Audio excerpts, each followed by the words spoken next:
Hello, Austin. I'd like to thank you for welcoming me into your homes for the seventh edition of Esoteric Science Roundtable. This is a live call-in show, and I will be taking calls to discuss the subject at about 40 minutes past the hour. So at about 8:40, I'm going to start taking calls from the public.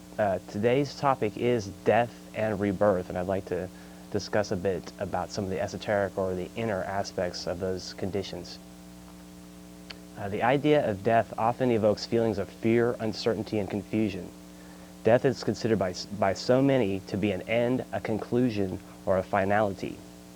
The concept of life as a one-time opportunity to get it right and receive eternal reward, or to fall short and be condemned to hellfire and suffering forevermore has largely been distorted or omitted through the religions of the West, Christianity and Islam. The thinking and actions of the believers had to be molded and crafted by an interpretation of the scriptures that was in the interest of maintaining authority and in keeping the established power base intact. And this is still the case today in the established churches of the world. The idea of death as merely a transition is very empowering. Fear is eliminated once we grasp the idea that we cycle from birth to death to rebirth. We repeat this procedure until we achieve mastery over the desires that keep us bound to the wheel of life. All of us have lived, all of us have lived many lives previous to our current incarnation, and it is likely we will experience quite a few more in time. The idea that we live again may also seem frightening if one is not armed with the facts. Many people do not like their current life very much. They may hate life and wish for a release from the misery and suffering that they have to endure. They may not like the way they look, or perhaps they are sick and their body is failing them. And they may be able to do little more than to sit helplessly by and watch while their faculties and vitality wither away. But the suffering that we encounter is of our own making. We don't suffer because God is cruel or because He is personally causing circumstances to punish us as one would discipline a child. We put our own causes into effect, and what we sow, we reap. The divine law of cause and effect and ignorance of that law keep us chained to matter and towards material tendencies. Also, many have a misunderstanding of the idea of transmigration of souls. Many mistakenly think that because they have been bad or sinned in a lifetime, that if reincarnation is true, then they will return as a dog or a bug or some low creature because they foresee that they are going to get some punishment for their sins. This is not the case. Once a person has achieved self-consciousness or individuality, when one can understand the concept of I am that I am, basically, in essence, when one becomes human, in other words, one cannot go back into the lower kingdoms. This is one of the biggest misconceptions and probably the greatest single limitation to the religions of the West. The obscuring of this law has done more to enslave free will and keep man subordinate to the crusted, outmoded, and obsolete edicts and dogma of the past than any one act. And many of the church fathers spoke of reincarnation in their writings, so much so that I really am not going to have time today to get into all the different aspects of that, but there were many, quite a number that did speak of reincarnation in no uncertain terms in their writings, and that have been preserved for us. I would like to touch upon some aspects of the law of cause and effect which govern the process of death and rebirth. Excuse me. To illustrate the cause, qualities, and implications of this law. First, I would like to expand upon the idea of the cause. God, on a larger scale, creates the universe we live and move in to both refine matter and to express a certain quality, which for this system, our current solar system, is love. We as humans have an obligation as co-creators to do our part in evolution. We have the task of refining our lower nature into the higher. Again, keeping in mind the fact that we are both animal and divine. We live life after life until we shift the focus consciously from our lower animal nature, the centers below the diaphragm, into the divine nature contained in the centers or chakras above the diaphragm. This again is usually work that is performed consciously by a man when he reaches a certain measure of soul contact and understanding. People go through many lifetimes before a sense of things spiritual and divine is awakened in them, before the life energy can pervade and activate the higher centers. Much time is spent living lives in which one is so material inclined and so self-centered, he is little better than an animal. All men are created equal, but some make more rapid progress on the ladder of evolution, such is the law. All are given the same opportunity. It is one's motive, one's will, which propels one man in seeming advance of the others. Since we are all as cells in a body, we are all part of one larger organism. Keeping this in mind, all evolutionary work is of equal importance. The individual struggling in his own life with his own limitations and shortcomings is just as crucial as a man who is a pure channel of divine light and love. Each rung on the evolutionary ladder has its proper place and purpose. Now, if we think of the man in a threefold manner, if we think of the man as physical, as soul, and as spirit, then this will help to illustrate the example that I'm going to bring forward here. The dense physical that we live and move and are very well familiar with, the soul aspect, and then the higher aspect, the spirit. One incarnates according to desire and necessity. The permanent aspect, the spirit, will, or Father in Heaven aspect, needs a way to make contact with and find expression through the physical world of activity. It needs a vehicle that it can use to think, act, and exist through, just like a man uses a car or some device to travel. The spirit must provide the man and the car. The man is the soul, the car is the physical body. The man grows from baby to boy to young adult to man and so on. And this growth is an example of the growth of the soul, or the gradual instilling of the quality of love, since the soul is love essentially. Just as a baby needs a stroller, the boy a bicycle, the young man a sports car, and so on, the soul at any time of incarnation needs the proper vehicle to operate, to navigate through life. As the soul's needs and desires evolve, so does the vehicle change to provide an appropriate means of mobility and expression. And just as death is freedom from the limits of the physical body, birth is a new chance to right past wrongs and to strive for fuller life and expansion of consciousness. And we have to really consider that death is just a release from the form aspect, and it's just a transition, it's not an end. When one's vehicle can no longer provide adequate circumstances for growth, then the process of death sets in. Disease that may have lain dormant activates, or through accident or misadventure, the worn-out vehicle meets its demise. Having served its purpose, it erodes. There are some instances through accident or through suicide or through war where obviously this process is prematurely brought on. The process of death is prematurely brought on, and these have their own implications as far as how they apply within the man's evolution.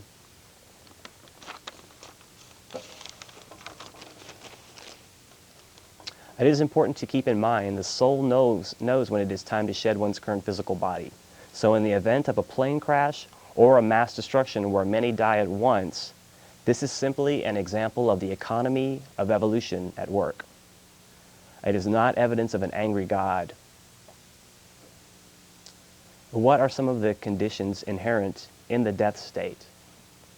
When one finds oneself in the realm of the newly deceased, all souls initially find themselves in a condition similar to that described in the Catholic's purgatory. This is the burning ground where all desire for one's last earth life is purged and surpassed. The good deeds and aspiration towards the divine form a permanent impression on the spirit and help to constitute its makeup, its sum total. Just as we now are the sum total, the accumulation of all that we have been before through our previous lives. The length of the time spent on this plane working out and overcoming desire for earth life and its attachments varies according to the degree to which one holds desire for material nature and the earth life. Once one has transcended this portion of the afterlife, one finds still higher, more spiritual realms to attain and from which to work. As one frees oneself from desire, one is more capable of working and helping others on the other side. Now, to keep in mind, this initial portion that we find ourselves in after the initial death is also the astral plane. It's also spoken of as the astral plane or the desire plane. And it's also the same plane that we find ourselves when we're asleep at night. The different divisions of the body of man split up. And you have the physical body, and you have the body that's the energy body that keeps the circulatory system going, that keeps the blood flowing through the body, that keeps your nerve endings working properly, that keeps the brain functioning, that keeps your body process moving, that keeps the life energy flowing through your body. The physical body and that life energy aspect, the vital body or the etheric body, stays in one portion, in the bed lying down as you're asleep or wherever you may be sleeping. And then the portion that leaves is the astral body, your desire body, or what is called the ego. And that portion goes into the astral plane, and it does its learning or recovering energy while it's during the sleeping process. And so again, once we get past this, after death, once we get past this so-called soul level, some people call it Devachan as well. It's another name that the Hindus use for this particular place. Or Kamaloka is another name too, which means place of desire. Then once we reach past the soul aspect, we get to the mental plane aspect, or what Rudolf Steiner refers to as the spirit land. And again, if we keep in mind that we're dividing the body in threefold into physical, soul, and spirit. And so here you have living thought being is existing on this plane, the actual substance of originating, causing, and unfolding.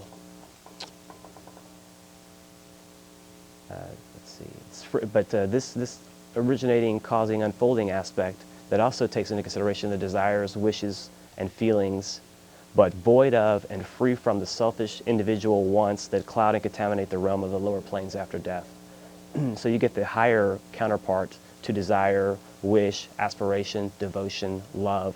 You find those here on this mental plane as opposed to the soul plane. The spiritual spheres hold the blueprints to what was, is, and will be.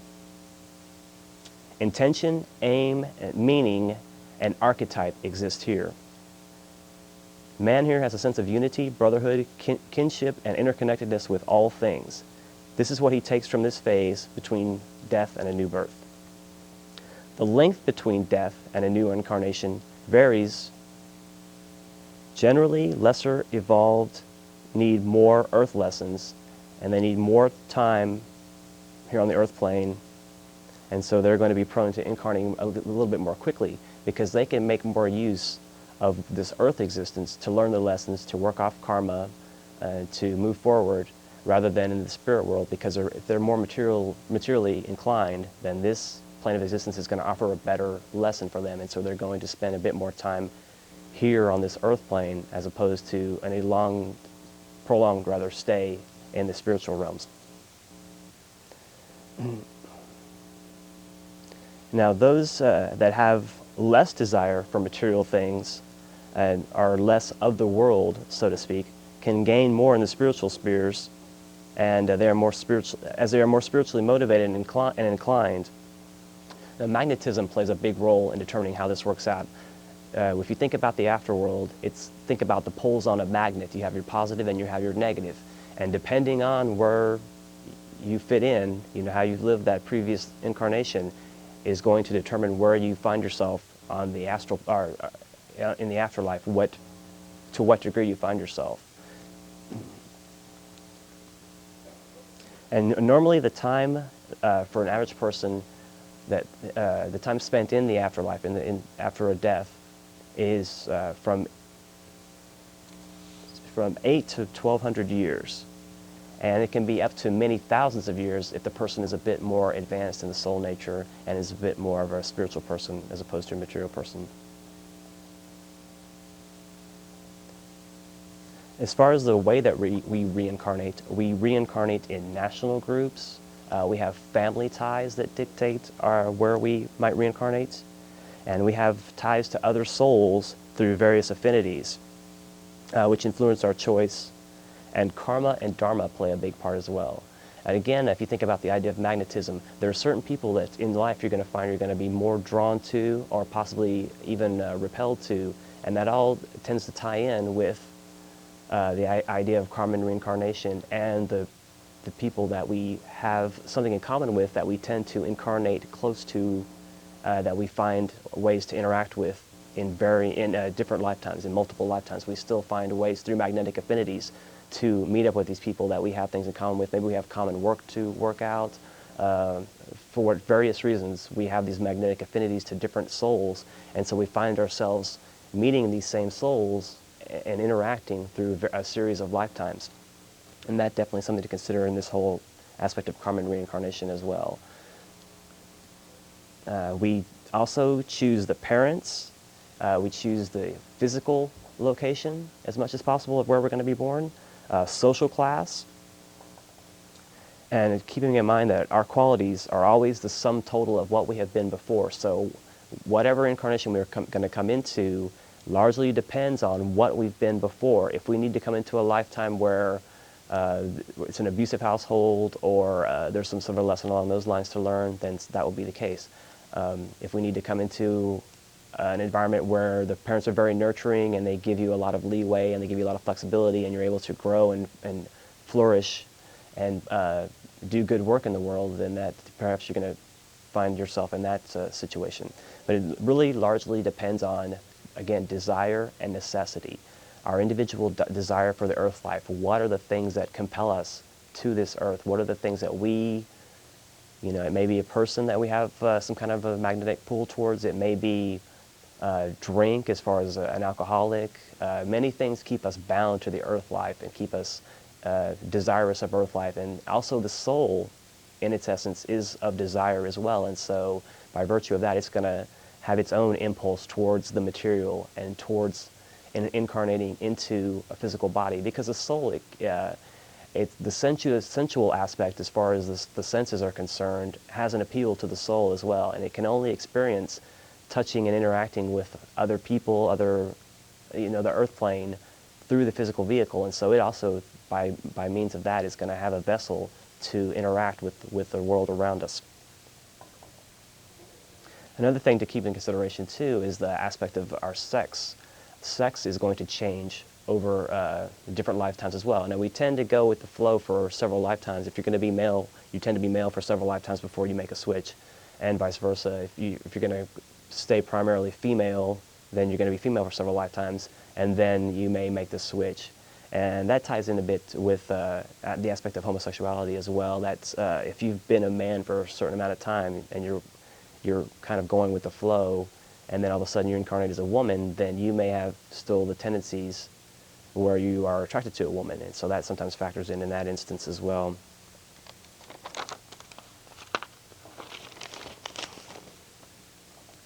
Now, what determines the hows and the whys that condition each new birth? Again, as I mentioned, necessity and desire.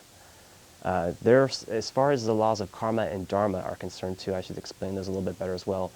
Karma being any time that we do something, we have a transgression, we have a cause, we put something into effect, there's always an equal repercussion for what we do. And so by virtue of whatever we do, there's always an equal action. And so if we cause wrong, we do something that's against divine law, that we're going to find before too long that we're going to have to pay that back and pay for what we've done. Now, it doesn't necessarily mean it's going to happen in the same lifetime in which you cause the problem. As the Christians would refer to this as sin, in the same instance, in the same lifetime that you sin. It may carry itself over for another lifetime or several lifetimes until circumstances set them up to where it's the proper time for you to pay off that karmic debt that you have somehow gained. And also the idea of dharma. What is dharma? Dharma is a duty or obligation, and that ties into karma because we may have a duty and obligation to fulfill, through our national ties, through family ties, through some other group obligation. Again, because we have these affinities where we tend to incarnate in groups, and so if we have work to work out, then chances are we're going to try to put ourselves in a position to where we can in a position to where we can use the opportunity to get into the body that will put us in these positions that we need to fulfill the work. And again, desire and necessity. That isn't always the case. Sometimes we may have to wait a few lifetimes to be able to get into the position to fulfill the work that we need. That's not always the case. As far as the idea with a young person, as far as anybody that's below the age of 7 years old that happens to pass away, the soul does not attach itself permanently. According to esoteric science, it does not attach itself permanently to the physical body until the 7th year, or right in there. And so in the event that a young child is to pass away, or in the event of an abortion or something along those lines, the soul does not permanently attach itself to that physical body again until the 7th year. That doesn't mean that abortion and things like that are moral and right or anything along those lines, but it is something to think about as far as there's a large question as to when does life begin. Well, again, esoteric science says that the soul does, hover, so to speak, close to the infant, and then it permanently attaches itself more and more with the young person until the seventh age, till the 7th year. And it ties in with the hole in the top of the head, as the soft spot on the top of the baby's head. As it hardens, then the soul becomes more attached, because that's its way of coming in and out of the young person is through the soft spot on the top of the head. And also, speaking again about the war, about a war death, if somebody dies during the war, that is not necessarily a karmic tie, and there's not necessarily a karmic reason if a person does indeed die in a war. And so they may not necessarily, because they've had to die in a war, they may not necessarily be paying off the debt in that instance. But one thing to look at would be death as a release. And I would say that as far as, for instance, somebody that's a Taliban person or somebody like that that's living this rigid lifestyle, that if they were to suffer, or somebody that's a Nazi soldier that's being forced to do things against their will, do really horrific things that they would rather not do, if somebody like that dies in battle, then that's actually really a good thing. It's actually a release for that person. That person gets to be released from that obligation of having to perhaps man a gas chamber or do something that they would otherwise really rather not do by their own moral compass, but yet they're forced to because of some kind of national cause. And so that's something to keep in mind as well, as far as a person that would suffer death through the result of a war, and it may not be necessarily a bad thing. As far as in the instance of a suicide, when a person does commit suicide, they break the link very suddenly, and they are obligated to stay close to the earth, and sometimes that would create a ghost activity, because the lower aspects of a person, which again tied next to the dense physical body, is the vital body or the etheric body, which is our energy body, and then right beside that is the astral body or the desire body. And these eventually do dissipate, but when somebody has a very, very strong affinity for the earth, again, if it's in the instance of a person that's really hooked on alcohol or drugs or something like that, or even if somebody was very much into food and the taste of food, and they really, really enjoyed eating quite a bit, and that was their great pleasure in life, they will find themselves being more drawn to the earth, and they will try to find some means possibly to try to experience what they enjoyed while they were on the earth life. The problem being is that once we're away from our physical body, we don't have the physical senses to be able to work through. And so we can't, on the people on the other side, they can't truly experience the way that we can in our sensory way with touch, taste, seeing, and feeling, and all those things. They do have the counterpart to our physical senses in the astral and in the mental as well.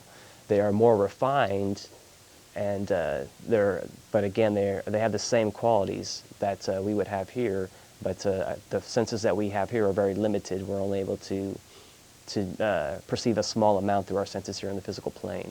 The astral and the mental counterpart to our physical senses are much more refined and much more all-inclusive.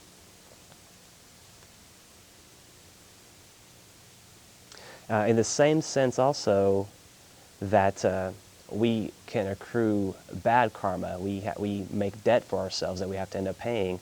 We can also, by our good deeds, we can counter or lessen our karmic load as well. And that can factor in as well, that we can kind of hedge off some of the negativity by some good deeds that we perform and store up good as opposed to bad karma.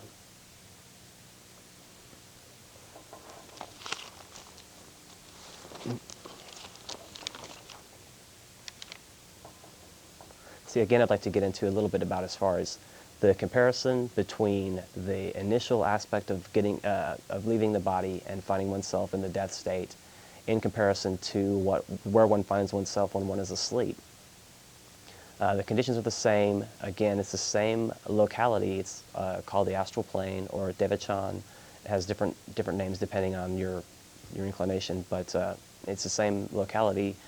Excuse me, that we find ourselves after death as well as during the sleep, and obviously the period is much shorter during sleep as opposed to death. But gives us an opportunity to rejuvenate, because during the course of the day we expend energy, we wear ourselves out, and then we need to somehow find a way to recoup that energy. And so by our bodies separating, as I spoke of earlier, as far as the physical and the vital body staying on the earth plane, and the astral and the ego aspect traveling and getting away from the body, they're able to get energy that way and bring that energy and that vitality back into the physical body, so that a lot of times you'll notice after rest that you feel refreshed, you feel restored, you feel like you've had some of your vitality brought back as a result of a good night's rest. And that is what indeed does take place, that we get recharged or revitalized as a result of that. And also some of the things that we do is we learn lessons. There are all kinds of entities that exist on this astral plane. There are the type of entities that are much lower than the human evolution, and they're called primarily elementals. These are like little entities that don't have much will of their own. They don't really have an inclination as far as being good or bad per se, but they are affected by thought. And so when a man thinks of thought, these little elementals go into work to try to put the thought into action, to make it actually manifest itself. And so you have those kind of entities. You have some disincarnate humans. You have some negative beings, which might be considered demons. You also have all of the angelic hosts that occupy this realm as well. And you have obviously the disincarnate souls of men that are working through the evolutionary process and that are experiencing the death life. Now again, there are higher beings, and there are men that have been able to perfect themselves that have more of a free reign in this plane than we do by virtue of being physical. And these beings take the opportunity also to teach us while we're asleep, and to give us lessons, and to exchange, and to have group exchange oftentimes, as well as just individual lessons. And this is a good time for them to be able to do this, because we don't have to be confined to our physical body. We can be free in our astral bodies, and so we can travel, and we can meet, and we have much more flexibility. And we can also, in this astral condition, we have a much more well-rounded, much more spiritual interpretation of whatever information may be being imparted to us. We can perceive it in a much more spiritual sense, as opposed to the way we might perceive something that some contact we may get in the dense physical vehicle. It may be somewhat distorted, because again, we do live on this physical plane as a glamour, a maya, or an illusion. That it's kind of like the movie The Matrix, that this is not a real, even though it does seem physical and everything, it is truly an illusion if you look at it from the spiritual aspect that we live within. And again, with the idea of learning the lessons in the spiritual world, there's also those that do choose to help in the spiritual world, in the astral plane, to help other people that have gone, that may not seem to they're new to the condition, and so they're confused, and they need some guidance and some direction to help them out. Also, in the instance of suicides, since a person that commits suicide has to stay close, very close to the earth for the normal duration of that person's earth life, however long that would have been. If they were going to live to 30, that's how long they will have to stay. If they're going to live longer, then to that duration is how long they'll have to stay close to the earth life.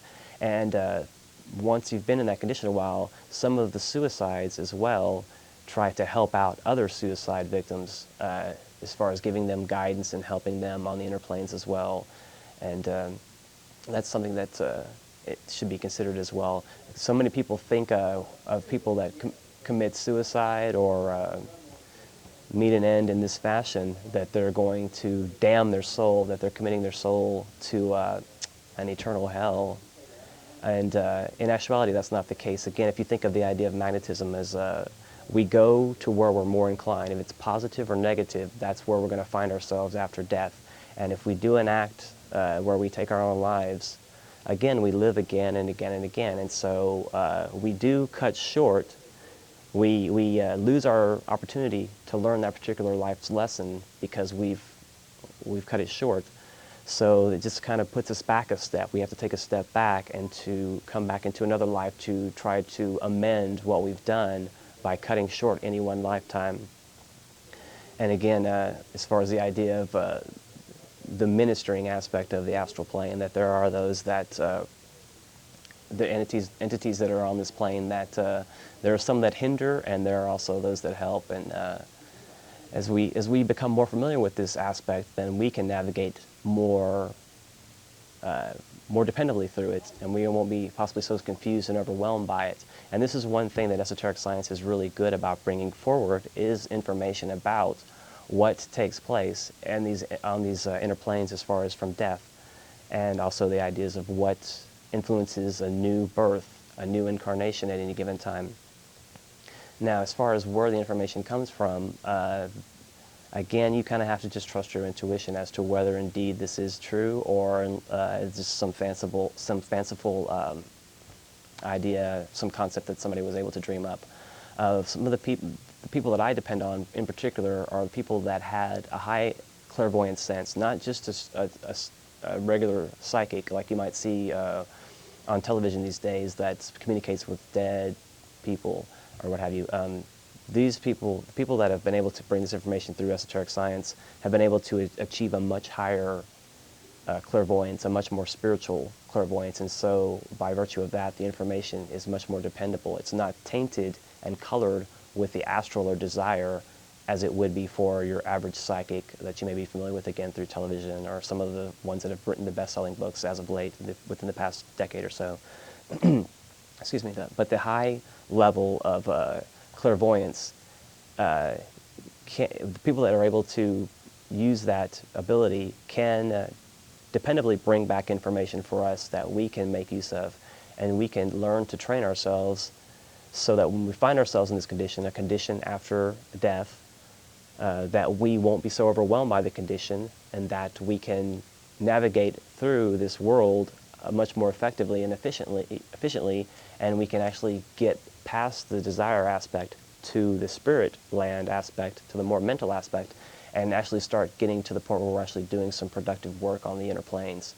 Some people pass their lifetime on the astral plane not even really aware that they've passed away. They conduct their affairs just like they would on the earth. They go to work.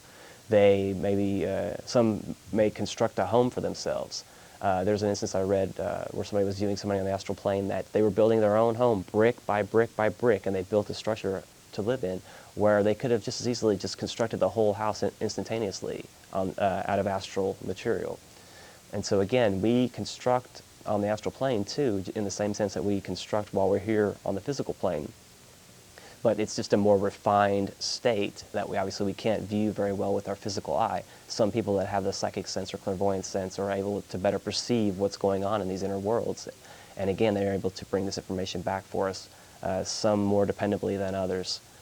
But again, in my estimation, this is an empowering science, because if we think about death as just a transition and not as an end, and that we don't just have one shot to get it right, or we burn, we have multiple opportunities to come back. Again, as a human, not going back into being a bug or being some low vile thing. Once we're human, and we continue to progress.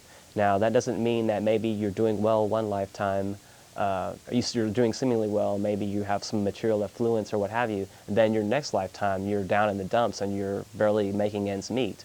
You know, we have our life lessons to learn, and we're going to incarnate in the situations that are going to best provide these learning circumstances for us. So that's something to keep in mind. And also as far as the idea of death. Really, once you understand karma and reincarnation a bit, and you understand the cycles from death to rebirth, then the idea of death really shouldn't bother you very much. You should have really no fear of death.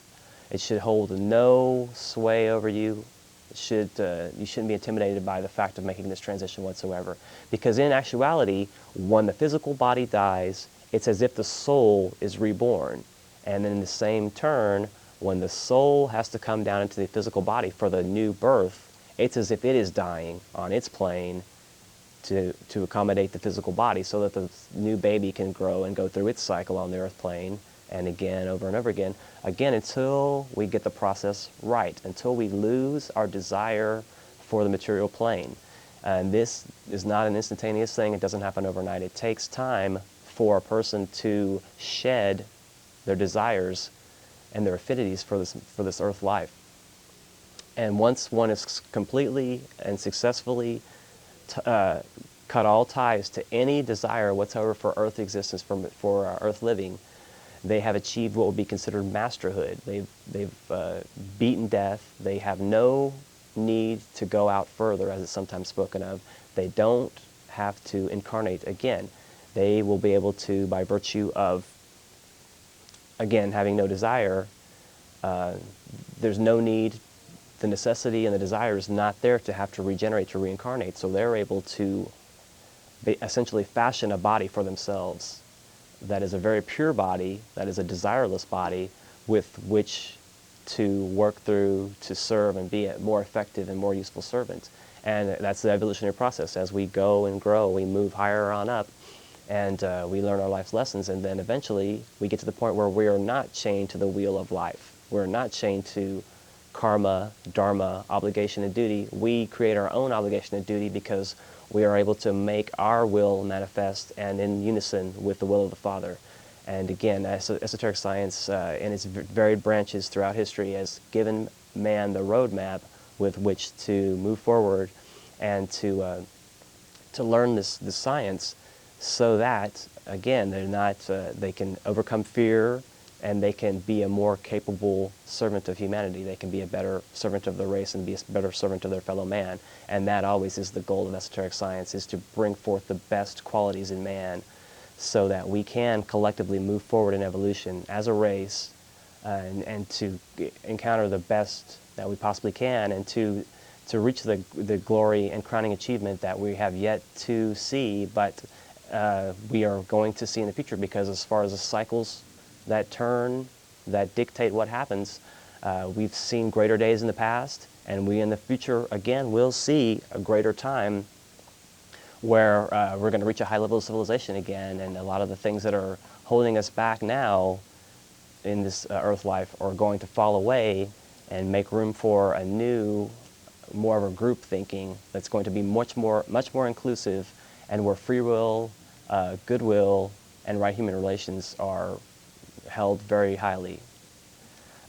Coming up here any second now, Chris, if you wouldn't mind putting up the number so we can see if we might get some interest from the folks out in the audience, if they wouldn't mind taking note of that. If they have if you folks out there have any comments, any questions, if you wouldn't mind using that number to call us, you're welcome to call and get on the air and speak your mind and give your 2 cents worth on what you feel about this subject. Again, the topic is death and rebirth, and I'd like to recap a bit as far as the idea that it is just a transition. It isn't anything that's final.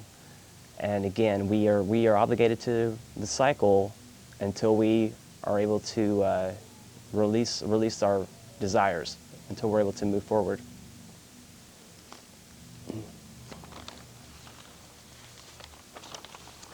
And again, as far as the Buddhists and the Hindus go, they very well have this firmly in hand, but the Western religions are the ones, again, that have either omitted the idea of reincarnation, death and rebirth, or they've manipulated the teachings so that it's changed to where it's no longer recognizable. It looks as if I have a few calls on the line, so I'll go ahead and see what's going on up there.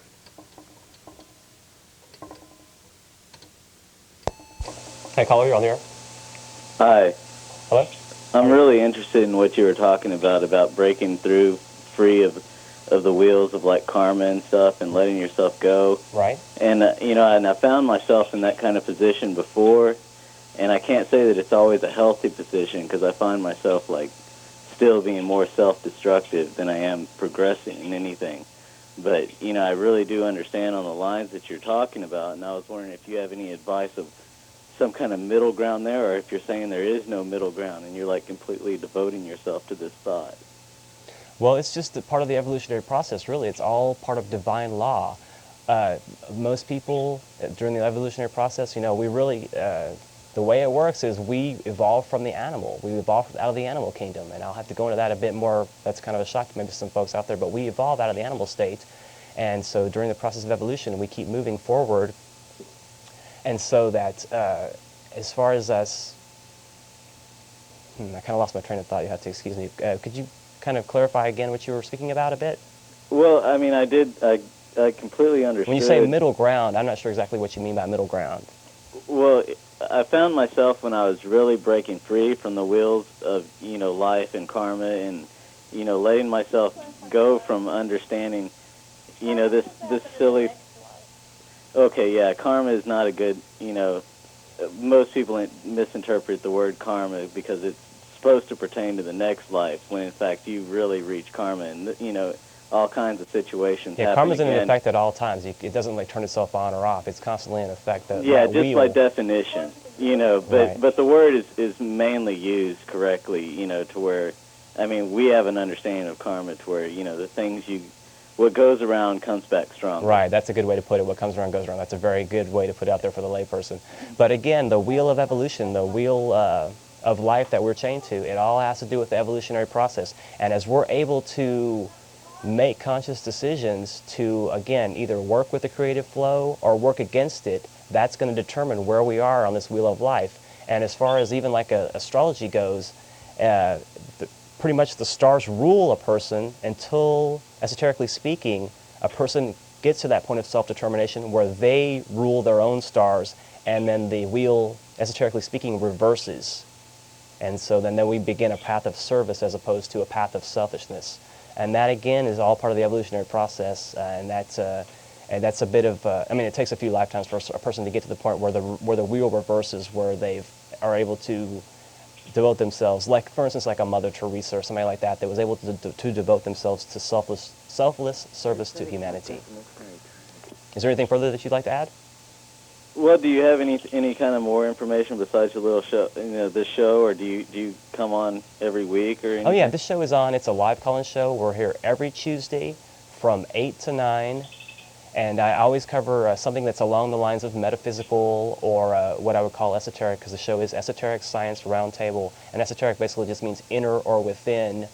And so I've covered varying subjects in the past, and I'll continue to speak about a few things in the future. Like, for instance, the next week's show is going to be about Atlantis. And I'm going to get into some of the history of Atlantis, the Atlantean continent. And then coming into December, when we get closer to Christmas, I'm going to start breaking down the gospel narratives from the Bible, the books of Matthew, Mark, Luke, and John. Right, and there's plenty to break down there. Yeah, but, and so this is getting closer to Christmas. I'm going to take that opportunity, since people have got Christ on their mind and then the holidays on their mind, to use that opportunity to bring that information out. Do you have a lot of insight into a lot of the Egyptian religion and belief? The Egyptian, not so much. Everything has gone through Egypt to a certain degree, and there's been dispensations before the Egyptian time and then afterwards. But definitely Egypt was a high center of learning. If you're familiar with the Alexandrian libraries, where all of the world's learning from all of the great races were collected in one spot in Egypt. It was destroyed several times, but Egypt definitely is a common link for, and it's the basis for the symbolism in Masonry. So from that, I am familiar with it to a certain degree, but me personally, I'm a bit more in touch with the Eastern aspect, to be perfectly honest, and I'm still trying to kind of balance and learn more about the Western esoteric approach as well to get myself a bit more well-rounded, knowledge-wise. Like Eastern, are you talking like yogis, or? Yes, yeah, the yogis and the hierarchy, the Lodge of Adepts, the so-called White Brotherhood, the Well, Tibet, the Himalayan Brotherhood, those groups. I'll continue to watch in, but I would like to hear some more of your basis. You know, even though you said it was limited on your Egyptian Oh yeah, knowledge I'll try and to cover stuff. that a bit more in the future. I have books on it and what have you. It wouldn't be that difficult for me to break down a show on it, and so I will consider that for a future topic. Thank you for your call. Have a nice evening. Thanks. Take care. Hi. Caller? Hello? Hello. Hello, can you hear me? Yes, go ahead. Yeah, I was, let me lower down the volume real quick. It's echoing here. Uh-huh. Forgive me. By the way, the knowledge that you speak of, or the science, how far back does it date? I mean, from where you're getting the information from? Well, really, the esoteric tradition states that man first became individualized or became self-conscious about 18 million years ago. So by virtue of that, by virtue of the fact that we became better than animal, we achieved the divine aspect that we have inherent in us today about 18 million years ago. So by virtue of that we had the soul attached to us around that time, to strictly animal man, that's around the time that we started getting this information. And so it's just evolved with mankind ever since through all of the different societies. And basically it traces the early societies of the Lemurian epoch, the Atlantean, and then on to this current series of cycles, which is generally considered the Aryan, which started with the first Indian race. Yeah, actually, a lot of the science that you speak of, I'm sure you're familiar with the Vedas. Yes, oh yes. Yeah, and a lot of the stuff that you speak of covers a lot of aspects of the science of existence, the soul. Very much so, and that again, for my dollar, really, the Vedas and the Vedanta philosophy is pretty much the origin for us as far as after the flood, after the Ice Age or the flood. That's where the seed of civilization first sprang up, and so I tend to put a lot of credence and give a lot of credit to that particular philosophy, and it appeals to me personally quite a bit as well. So I do try to bring from that a bit as well. Right, right. Another thing is for those who may have trouble understanding the reincarnation. A lot of people should question, where unfortunate souls, or people who are born in unfortunate situations from the beginning of birth, such as starvation or born with AIDS and all that. Where do those souls come from? And that's some people who don't believe in. Well, see, I would largely say that that's a karmic tie, and that from previous things that we've done have led ourselves to be born in those situations, and it was of our own making, and it wasn't that we're being punished by God, some man in a chair with a long beard that's saying, oh, you've been bad, you need to be in a bad life this next time around. It's of our own making, and that's what I think people should try to understand. That's why when you understand a bit more about karma and reincarnation, it is a bit more empowering, and then also it helps you to kind of discipline yourself too. You realize if you are the one that's causing these problems for yourself, and you can also do something to prevent these problems and to go with the flow as opposed to go against the grain, then that might change your thinking and your behavior a bit as well. Yeah, exactly. I just thought, everybody, should, I guess, there's just different, people understand in different levels and all that. True. And I've had that, I've had a lot of my friends and my brother, for instance, and some other folks tell me, hey, I saw your show.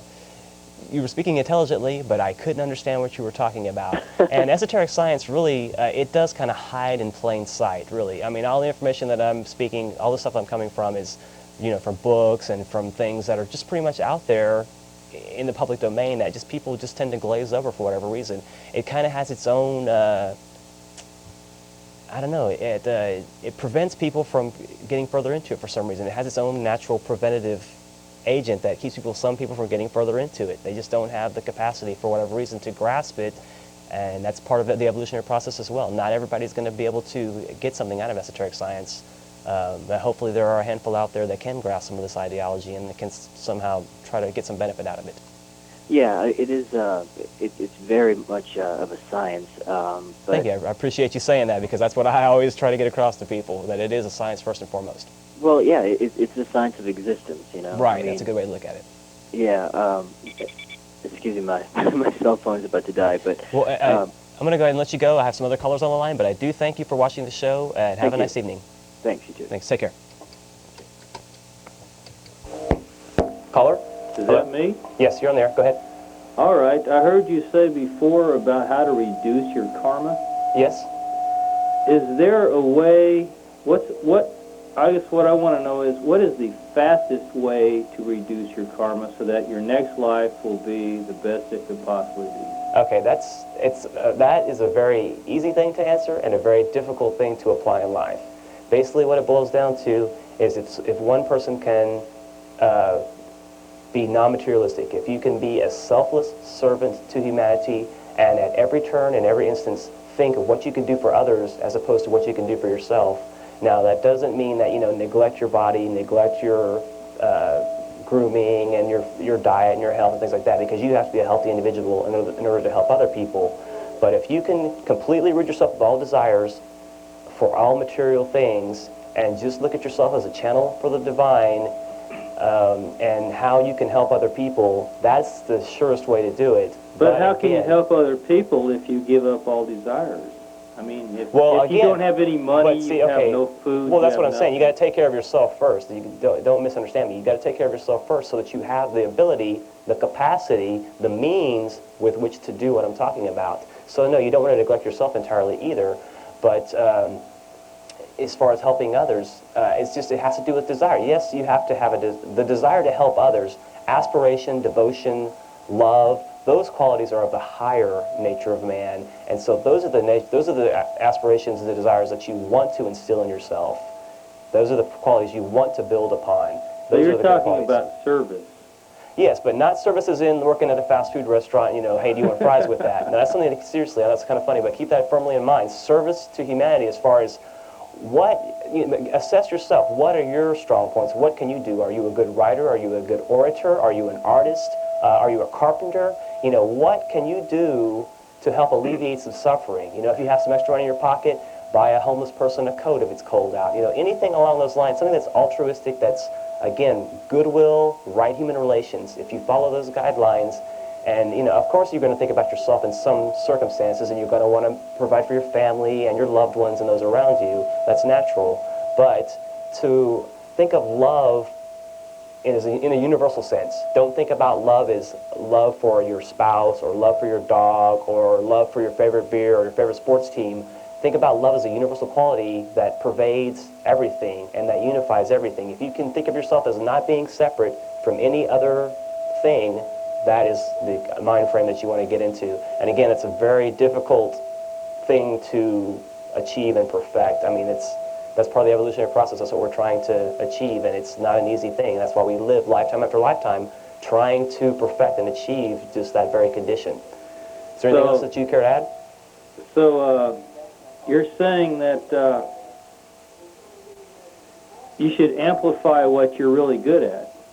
Well, if you want to, what you're really good at is what you can use, usually, what you're best qualified with already, that you can use as a means of service. I mean, if you have to go out and learn a skill or something, if you have the desire to help somebody, you'll do what's necessary in your lifetime to demonstrate service. But if you already have a gift, if you're already, like I said, an artist or a carpenter or something where you can do something to help, then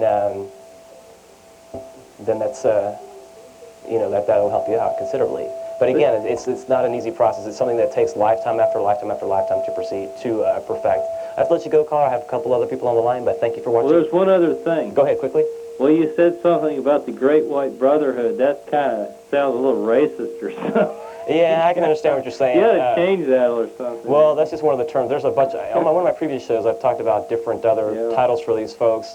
But yeah, I can understand what you're saying. But no, they're not. Believe me, a lot of them are Tibetan, and they exist primarily. They meet together primarily in the Himalayas. So you've got your Asians, you've got all kind of different persuasions. They're not white by race. So that's a little bit white as opposed to black, as in black magic. White magic versus black magic. That's the bottom line. Well, thanks a lot, man. Okay, have a nice evening. Take care.